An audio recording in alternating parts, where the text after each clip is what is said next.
Hi, I'm Stephanie Strange. Want to hear something scary?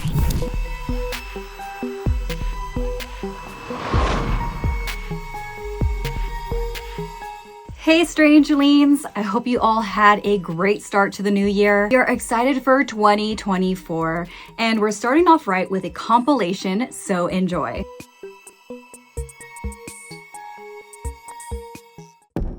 Kamiko was a beautiful young woman who was only held back by her shyness. So when Takeshi, a classmate to her when they were little and now captain of the soccer team, asked her out, she was thrilled but beyond nervous. Their hometown of Kyushu, Japan, had many romantic areas, but none as popular for high school dates as the secret beach. And that was exactly where they were headed.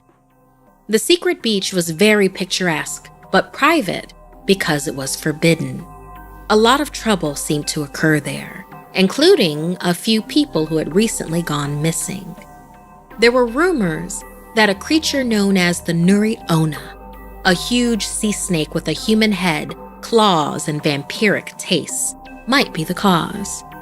Kamiko was scared of the old legends, but she was far more worried about looking cool in front of Takeshi. Embarrassed to be nerdy enough to even know the stories, she decided not to put a damper on the mood and kept it to herself. The date was going well. Takeshi made her laugh about old times as they walked close together down to the picturesque shore. She felt like she could come out of her shell with Takeshi. As they ventured even closer to the water, Kamiko began to become uncomfortable with thoughts of aquatic fiends, but was distracted when Takeshi held her hand. It was a warm day, but as they rounded the bottom of a cliff, it blocked out the sun. The air got cooler and it got darker. Kamiko shivered, and Takeshi held her closer and began to lean in for a kiss. That's when the screaming began. Terrified screams from a woman nearby. "Help! My baby! My baby! I can't swim!" The couple ran towards the water and found a woman thrashing in the ocean some distance from the shore. With one arm, she supported a baby above the crashing waves. Kamiko was a skilled swimmer and Takeshi a natural athlete, so they both leapt into the raging waters without hesitation to help the mother and child. When they reached the woman, she quickly handed her baby off to Kamiko and latched onto Takeshi for dear life. As the woman caught her breath, Kamiko realized that she was able to stand in the water, which surprised her given her own smaller height. As Takeshi escorted the woman back towards the shore, Kamiko noticed something seemed to be following them. She looked down to see if maybe the woman was caught in seaweed and realized, much too late, what the woman actually was.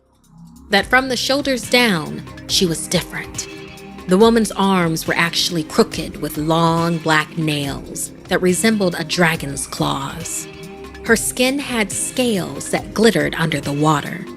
The woman peered over Takeshi's shoulder and stared at Kamiko with a hunger in her eyes.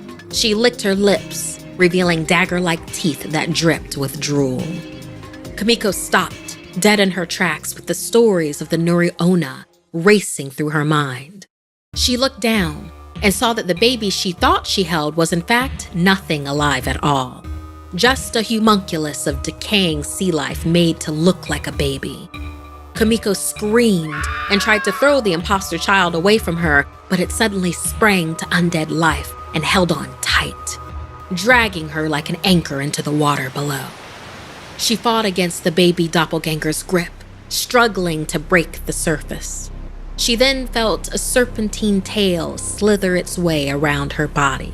It squeezed her, slowly crushing her breath from her. Her eyes followed along the tail until she found Takeshi, struggling with the rest of the monster.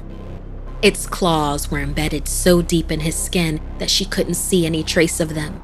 The snake-like tongue of this gruesome creature was buried into Takeshi's throat, acting as a straw as it slurped his blood. As the coils of the monster tightened, the fake putrid baby fell away from Kamiko. She realized this might be her only chance to escape. With no other option, she bit as hard as she could into the monster's flesh, causing it to loosen just enough for her to make her escape. Takeshi's eyes met Kamiko's, and with the last of his strength, he began to choke the Nuri Onna, keeping it occupied long enough for Kamiko to breach the surface and gasp for breath. However, before she could dive back under and try to rescue Takeshi, the tail of the Nuri Onna whipped out, knocking her backwards into the strong waves that then washed her back to shore. Neither her crush nor the monster ever surfaced, and the once shy woman knew that she would spend the rest of her life hunting this murderous, cunning beast, out for revenge against the Nuri Onna.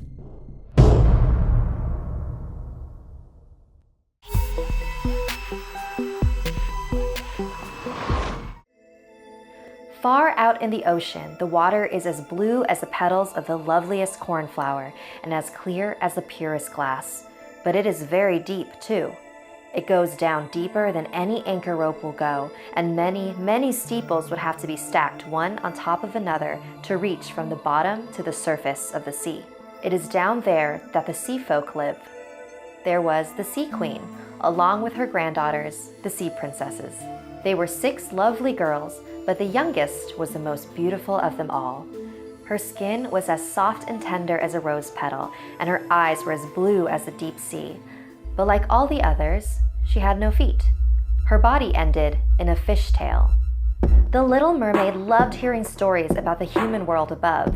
Her grandmother told her all she knew about ships and cities and of people and animals.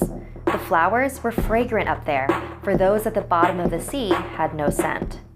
When you are 15, her grandmother said, you will be allowed to rise up out of the ocean and sit on the rocks in the moonlight to watch the great ships sailing by. On her 15th birthday, the Little Mermaid rose up to the surface and watched a birthday celebration being held on a ship in honor of a handsome prince. She watched in awe as he laughed and smiled and shook people by the hand, while the music rang out in the perfect evening. She couldn't take her eyes off of him. Then a violent storm hit, sinking the boat. The Little Mermaid swam towards the sinking prince and pulled him ashore. He lay there unconscious near a temple. She waited from a distance until a young woman from the temple found him. The prince regained consciousness and mistook the temple woman for his rescuer. He never even saw the Little Mermaid. Distraught, she dove back into the ocean. If men aren't drowned, the Little Mermaid asked her grandmother, do they live on forever? They too must die, and their lifetimes are even shorter than ours. We can live to be 300 years old, but when we perish, we turn into mere foam on the sea. We have no immortal soul. Human beings, on the contrary, have a soul which lives forever, long after their bodies have turned to clay. It rises through thin air up to the shining stars. Just as we rise through the water to see the lands on earth, so men rise up to beautiful places unknown, which we shall never see. I would gladly give up my 300 years if I could be a human for a day and later share in that heavenly realm. You must not think about that. We are much better off than the folk up there. The Little Mermaid, longing for the prince and an eternal soul, visited the sea witch in a dangerous part of the ocean. The witch willingly sold her a potion that would give her legs in exchange for her tongue and beautiful voice. She warned her that once she became a human, she will never be able to return to the sea.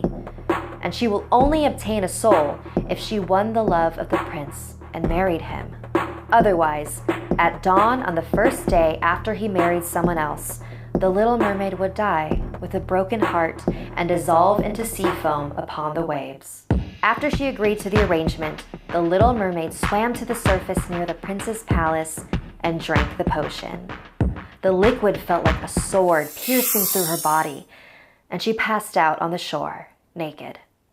When she came to, the prince was standing above her. He asked her where she came from, but she couldn't speak. He pulled her up, and for the first time she saw her 2 new human legs. He walked her back to his palace to give her clothes, but every step she took was agony. It felt like she was stepping on knives. It was horribly unpleasant, but she knew this was part of the bargain. Over time, the little mermaid and the prince became great friends, but unfortunately, nothing more. When the prince's parents encouraged their son to marry, he asked for the temple woman's hand, for he thought she was the one who rescued him after the storm. So the little mermaid had no choice but to silently witness the prince marry his new bride aboard a wedding ship. After the ceremony, she looked to the east to see the first red hint of daybreak, for she knew that the first flash of the sun would strike her dead. Then she saw her sisters rise up among the waves. There was no sign of their lovely long hair that the breezes used to blow. It had all been cut off. "We have given our hair to the witch," they said, "so that she would send you help and save you from death tonight. She gave us this knife. Before the sun rises, you must strike it into the prince's heart, and when his warm blood bathes your feet, they will grow together and become a fishtail. Then you will be a mermaid again, and you can come back to us in the sea and live out your 300 years. Hurry! Come back to us, sister. We miss you." The little mermaid entered the prince's room, where he and his bride lay fast asleep. Slowly, she raised the magic blade above his head, and she heard him speak his bride's name in his sleep. The blade fell from her trembling hands. "The prince's happiness is my happiness. Good night, sweet prince."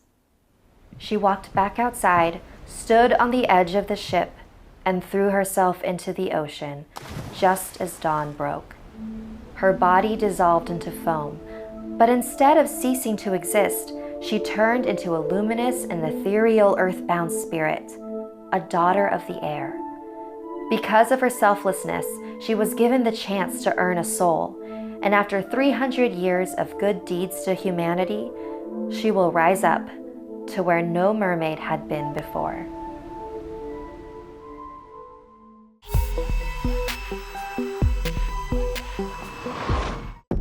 Since Shu was a child, she was fascinated with ocean wildlife. So it made sense that she would grow up to be a marine biologist for the Shanghai Ocean Aquarium in China. Her boyfriend Wang Lei did not care for his girlfriend's choice in career and held no love for the ocean or its inhabitants. One day, a fisherman brought in something to the aquarium that would change Shu's life forever. An octopus that had been tangled in the fisherman's net. While that wasn't out of the ordinary, this particular octopus was special. It was a bright orange color with black markings on it that looked like ancient scars. Instead of the usual black eyes, this one had bright blue human-like eyes. As Shu took the creature to the exam room, she swore it was watching her. On the table, Shu began to sing to it, and in response, the octopus wrapped its arms around her hand and wrist. But whenever Shu would rotate it, it would instinctively release her, allowing her to complete her examination, as if it was listening to Shu's verbal cues. "Do you understand me?" Shu whispered.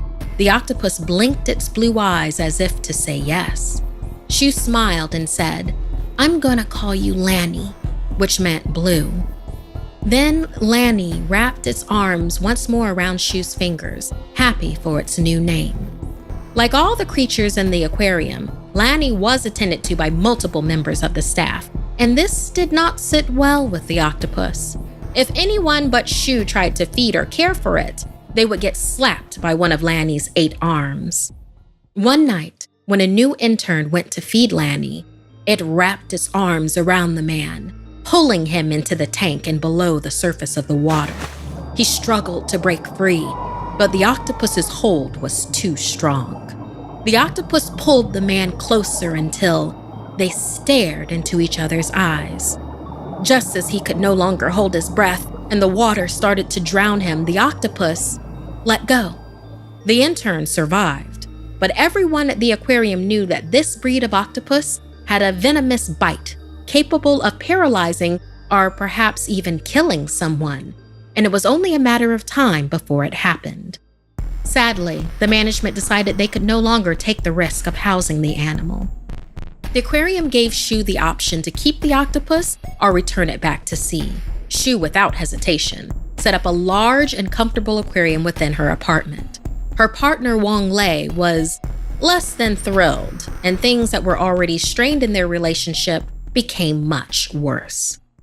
As days turned to weeks, Wang Lei's temper grew shorter and shorter. Everything from dish chores to texting back more promptly, or even if they disagreed on what to watch, would become an impossible argument that somehow she was at fault for. Everything began to set Wang Lei off, and Lonnie saw all of it through its glass house in the living room. The tension and stress kept building until finally, one night, Wang Lei was livid, screaming at Shu about how this wasn't the life he envisioned and how he could do better, threatening to leave her for someone who didn't always smell like the sea. And just when Shu was about to set him straight about things, Wang Lei slammed the bedroom door on her. The door caught her in the face, giving her a bloody nose. Wang Lei, still full of rage, looked at her bloody face. His hands clenched into fists, then unclenched as he stormed out of their apartment. Shu, somewhat in shock, walked up to the aquarium and placed her hand on it. Lonnie did the same with its arm. The octopus's gentle eyes soothed her, and eventually Shu fell asleep on the couch. The next morning, Shu awoke to a strange silence. She'd heard her boyfriend return home late that night, but decided to stay out on the couch while he slept in their bed. However, he was normally up by now and getting ready for work.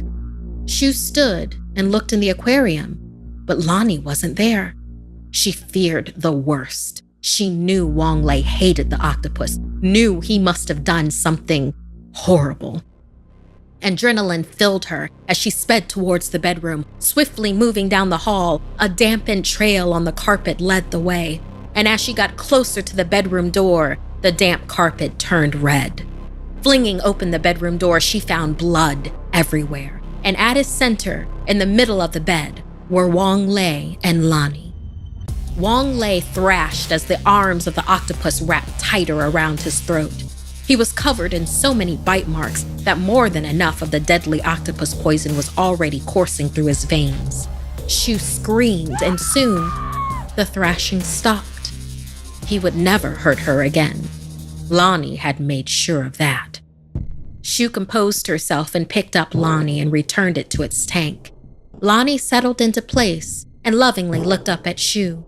The octopus pressed one arm against the glass. Shu stared for a long while, then smiled as she pressed her own against the glass, solidifying their bond forever.